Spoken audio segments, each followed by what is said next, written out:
Hello, my single solitary viewer, Fluesmaker here, and this is a thank you video that is overdue, of course.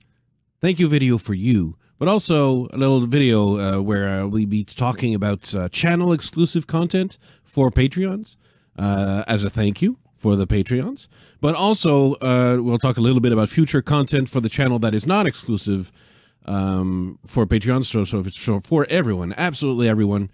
And I'll be making a little bit of a casting call for this near the end of the video. But first, I need to thank Cazz for her extraordinary support. I need to thank Scoops. I need to thank Will, Crafters, Wizard, and Wizard. Don't worry, I know you missed the first game, but the next one will be an FFA. And even if you do come in late, like it happened last time, you will be able to have a late scatter in an FFA, no problem. Don't worry about it. So I know, the cookie did not crumble quite favorably the very first time, but it's just going to be, it's going to be one of the exceptions, right? Not the rule. So don't worry about it. You will get to play. And I also need to thank B. I need to thank Vince. I need to thank Joey. I need to thank Anna. And Anna, I've messaged you on Patreon. I think you have not joined the Discord. And of course, if you want to play on this right here, the Patreon SMP, with me and the gang, I'll need information for you, from you, and so on, so you can join us on here and build with us on this SMP. But I need information and stuff. So respond on a Patreon to the message, or join the Discord. The link is in the description down here, right below. Discord is free, so you don't have to worry about any other purchases. Don't worry about that. It's entirely free. Who else? I need to thank Teresa, of course. And I need to thank SheamFighter, and I need to thank Brodator, and I need to thank all the people, the wonderful members of the Flues crew who donated on Snapchat, not on Snapchat, on Super Chat during live streams. All this support is coming really at I would say a critical time on YouTube. And I didn't quite know exactly how to articulate all this, because it's such a huge mess what's going on with YouTube, at least, when it comes to small creators, specifically small gaming content creators. There's other type of content creators that are getting hosed. But among the most notable are the gaming content creators, especially the small ones, like ourselves, like me, like Sid. And the reason I mentioned Sid is because Sid has articulated this in the description of his Zero UHC episode 1 episode. In the description, he wrote a little detail in why he's publishing his videos on Twitch for that series. And I'm going to read word for word what he wrote in the description, mostly because, it expresses the thoughts, I think, rather succinctly without going into too much oppressive details, which I would have a tendency to go into. And also I can make fun of his first sentence. So here goes. For several years, I've had concerns with some of the policy changes Google and YouTube has made over the years. So that was the first sentence, and I can make fun of it because he starts with over the years and ends with over the years. That's redundant, Sid. You need to rethink that first sentence. Now that I can put my English teacher glasses away, I can continue reading the text. But yes, in short, YouTube has been making some changes, and they're not friendly for the small creators community. Many of the changes seem to be in support of bigger mainstream companies for legal protection, profit margin, and all of that kind of stuff. And as a downside of that, many creative individuals are hurting on YouTube's platform as a result. There are also concerns with the many algorithms and machine learning processes at work behind the scenes at YouTube. And you can read more about this in an article by The Guardian that he links in his description. And it's a bit of a long article, but it's rather in-depth. There's only one element actually missing in the article, which is basically a deliberate omission because The Guardian is extremely left-leaning. I'm left-leaning, but I don't like it when left-leaning sites like hide some facts from me. And what happens is that they turn the article political in The Guardian, of course, because it's The Guardian. So it has to be political. And they mention all the right-wing conspiracy theories that are that blossom on YouTube, and never mention the extreme left-wing conspiracy theories and or fake news that also blossom on YouTube for the same reasons. And they're there as well. They're there too. All you need to do, for example, a salient example, is anywhere that mentions James Damore is conservative or outright, and he is sexist and or anti-diversity. That's all fake news. All you have to do is read the Google memo that he wrote to find out that he is indeed liberal, he is pro-diversity, and he is pro-gender equality in the workplace, and even offers in the Google memo the most viable avenues to reach those goals that he can find. All I have to do is read. All you have to do is read it. It's a very short document. Okay, end of tangent. But as we know, like there's been even more easier to spot conspiracy nutty stuff appearing on YouTube, claiming the Parkland kids are actors, that kind of stuff. Like I remember there was they did the same type of conspiracy theories when Sandy Hook happened, claiming it never happened and all that kind of stuff. The right-wing conspiracy theories are so much more obvious and easy to spot. That I can definitely grant you. They're so easy and ridiculous to spot. It's pretty funny. But anyway, that's the politics. And see, that's what I wanted to avoid, going out onto a tangent like this that is not exactly relevant, because we're talking about the YouTube gaming. And in terms of YouTube gaming, all this stuff is making it very difficult to grow a small gaming channel. Like a lot of you have been at it for maybe just recently, or maybe quite a while as well, and you've noticed this. You've probably noticed these changes quite a bit, and YouTube's basically actively trying to hinder the growth of the gaming channels because they want the general public to view YouTube as the new television. But it doesn't feel like TV if it's filled with gaming channels on the front page, right? And when they want it to feel like you're logging on to a free version of Netflix. And that's what they want things to look like in the future. And the gaming, of course, is not really part and parcel of that. They say they're promoting it in YouTube gaming, and I believe that is probably accurate. The gaming channels are probably promoted in YouTube gaming. The problem is the vast majority of YouTube users do not watch YouTube in YouTube gaming. They watch regular YouTube. And not only that, but the vast majority of people who watch YouTube probably are not even signed in. And when they're not even signed in, they don't even see their subscriptions or whatever. All they get is the videos YouTube recommends to them. They're not even recommendations based on their watching habits or their subscription feed or whatever. So they're especially prone to whatever YouTube tells them to watch, so to speak. So, I mean, that's been hurting because, like, for example, my channel has been stagnant for a while. It used to be growing. Now it's stagnant in terms of subscribers, and worse yet, in terms of views. The views have been shrinking, and that's because, of course, the algorithms are no longer recommending the videos, among other parts. Another small part is that the Reddit community of ultra hardcore, of UHC, is shrinking as well. So there's also a shrinking of views related to that as well. But there's a lot of it that is a lot to do with YouTube and its algorithms and trying to bury gaming channels. At least the small ones. They definitely want to promote the really, really big ones because the really, really big ones still make them money. but it's very demoralizing, especially when it takes a long time to edit a video. When I used to like get 500 or 800 views on a video that took a long time to edit, and now I get maybe 200 views, 100 views, and it's extremely demoralizing. I won't lie. I never complain about this usually. Like that's probably the first time you've ever heard me mention this.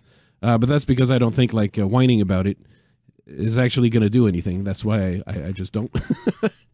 But it's still demoralizing, and it's no wonder like that you see so many YouTubers that are quitting or trying to change where their channel is going to try and, you'd say, keep up with the times, perhaps, or see if it can revamp or jumpstart or do something. But then YouTube also changed their partner requirements, right? Have you seen this? We've seen, I don't know, Majora, Cazz, Haven Hands. I don't know how many other channels have been entirely demonetized now. Small creators that were, bigger is in our community. They were still fairly big, right? Or getting big. Cazz had a fairly recent growth, if you will, as opposed perhaps to Haven Hands or Sugar Puffs, who had grown a while back and had been a little more quiet recently on YouTube. And now that's all gone. All the demonetization is gone. And of course, it feels like it feels like not that much of a big deal, because we were probably making a fraction of a cent per video. There's essentially no money. So the demonetization itself, in terms of money, doesn't really hurt, because there was very little money there in the first place. But it's not just that. The partnership also offers a whole lot of perks that are not related to monetization. Like the ability to schedule videos and do all sorts of other things in your YouTube creator panel. And it also allows you, not necessarily you, but I mean YouTube now is guaranteed to no longer promote your videos, because YouTube obviously doesn't want to promote the videos it doesn't make money on. And if it's no longer making money with your channel, it's not going to promote it anymore. So you're going to have to hustle a whole lot more to try and overcome this major obstacle that YouTube just added against you, basically, in your YouTube quest. Now, this has not happened to me, of course, because my channel is big enough, and thanks to you, I get way more than the requirements in terms of hours of views. Like, you are the reason I know my channel is not actually in trouble, despite the fact that the views are shrinking. I know by the amount of hours viewed that it's actually not doing all that bad, or it's not all bad in that respect. But I know that YouTube will probably increase the standards for partnership even more in the future, because the more they do it, the more money they make, actually. They increase the rarity of ads and increase how much the ads are worth, and it makes money for the really, really big channels, in addition to not having to give money to the smaller channels. That's basically, it's oversimplified quite a bit, but that's basically it. And so I do expect that in the future they're going to increase the partnership demands, and next time I might not meet them, and I might lose all demonetization as well at some point in the future. So it might be that the adventure has an end at some point. But that's the video is supposed to be about the thanks. But as you can tell, and it does somewhat weigh on my mind, and on the way it weighs on the mind of many other creators, this climate that YouTube is creating that is anti-small creator, anti-gaming video creator, and there are other types of videos that are getting the shaft, but Let's just stick with our little corner of the YouTubes here, and they're actively somewhat sabotaging our channels, if you will, in order to promote where the big money is, the mega massive channels. As I mentioned, their effort is to try to look more like Netflix and less like YouTube. That is the way I would try to phrase it.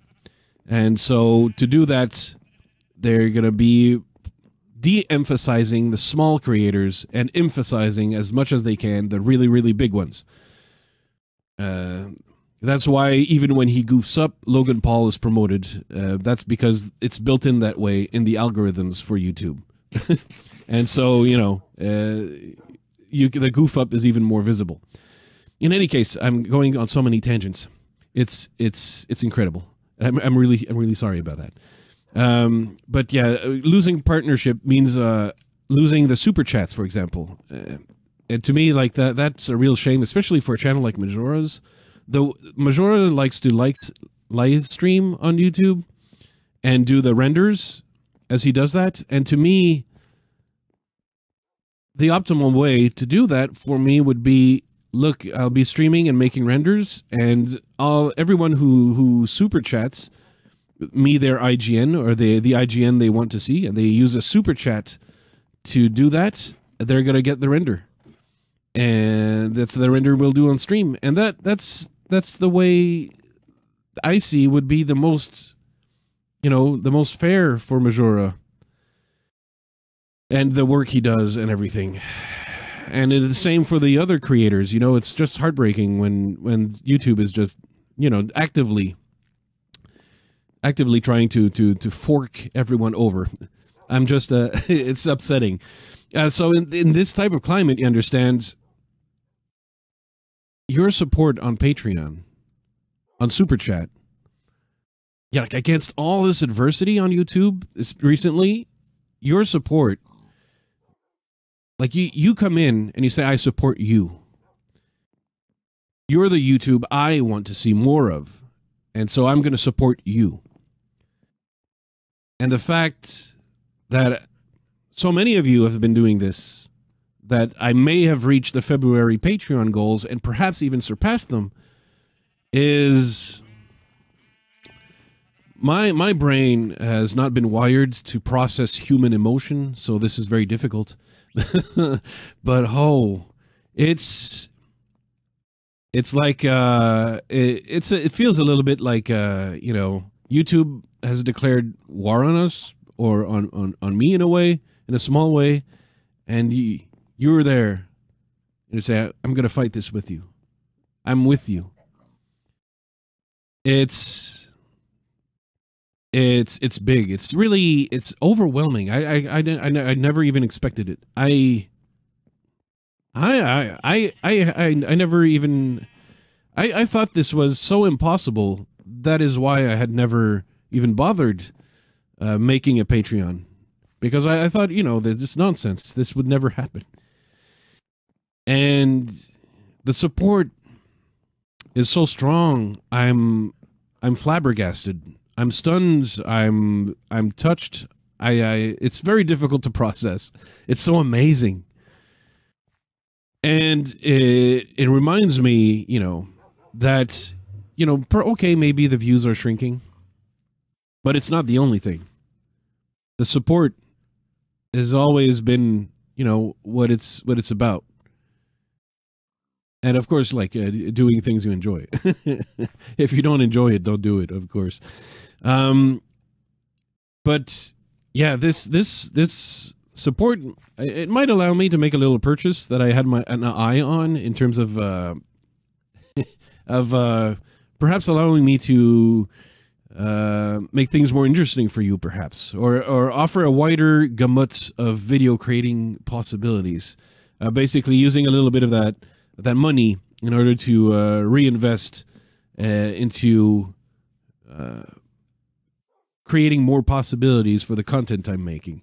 Don't want to say this too much at the moment, because I don't know how it's going to work out. So but there's that, and perhaps it's going to allow me to pass the buck forward, and maybe encourage others that need encouragement as well. And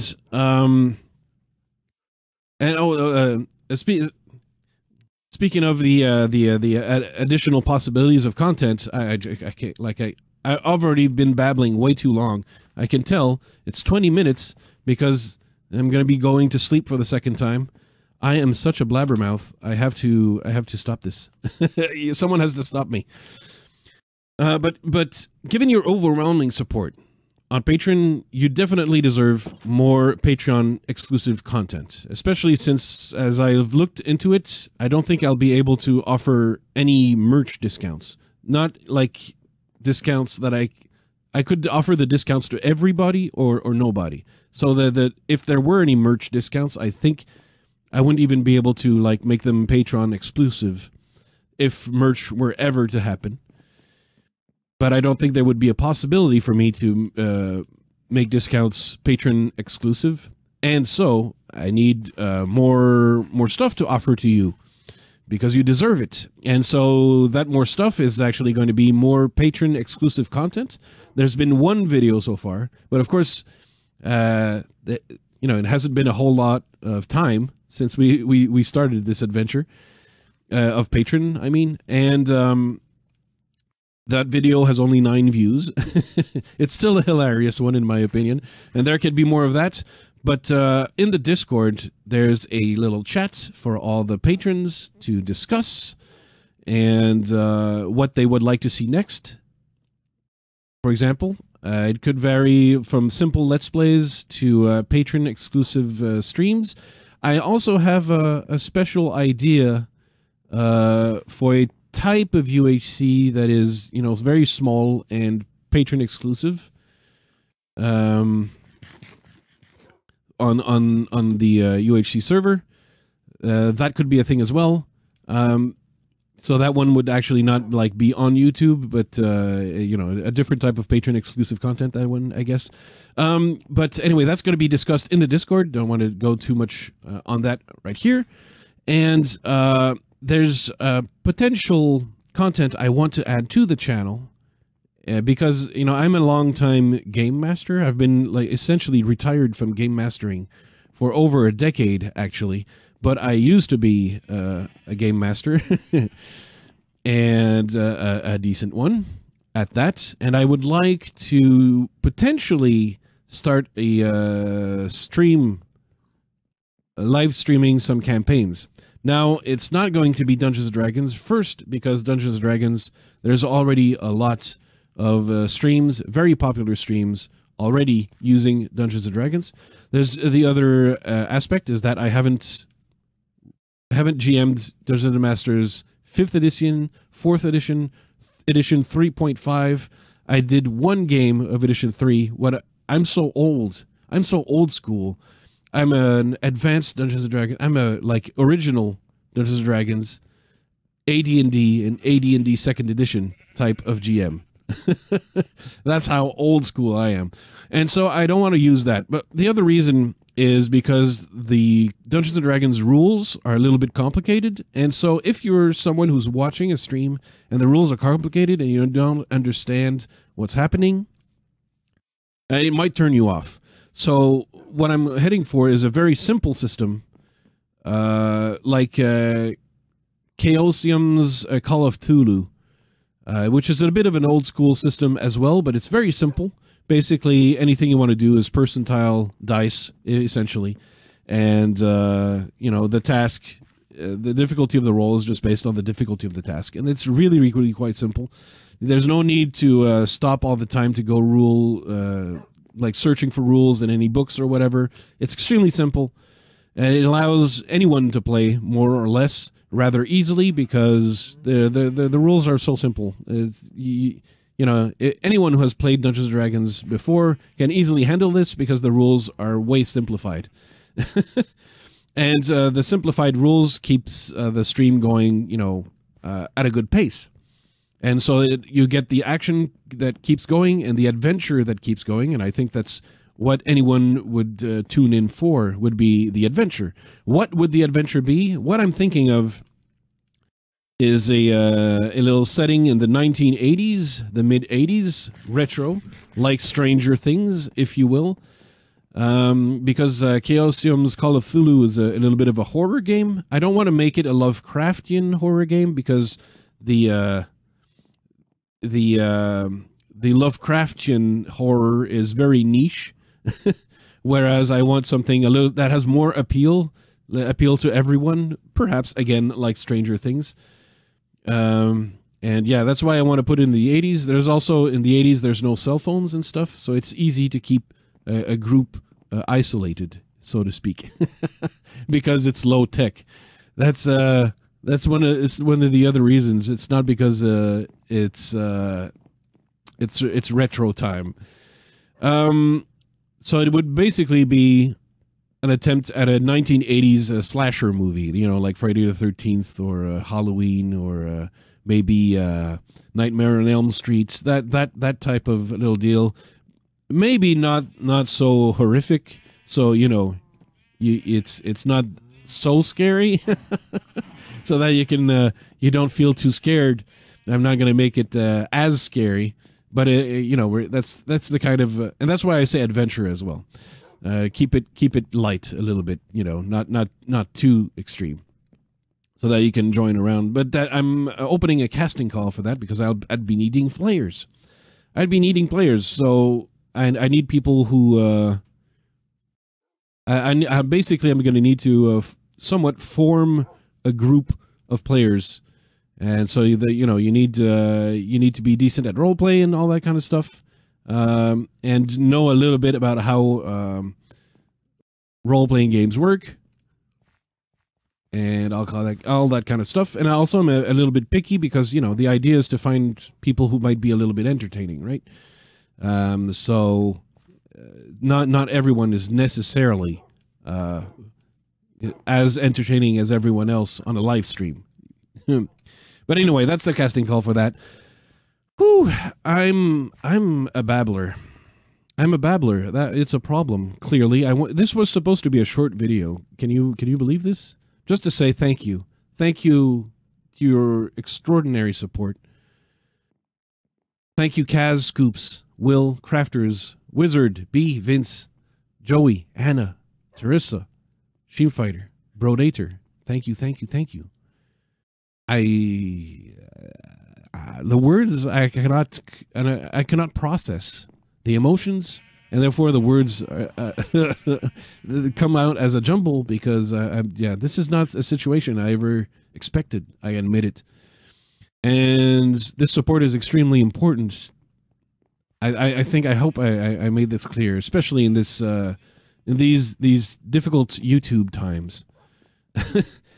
It's very meaningful because it does say no, Flues, like your content is what I want to see. I don't. It's good because I don't want to start doing clickbait. I don't want to make videos that I don't like just to try and get views, you know, because then it's not fun if you do that, right? It's not fun if you can't be yourself. So thank you for allowing me to be myself. Sponsored by the Flues Crew on Patreon.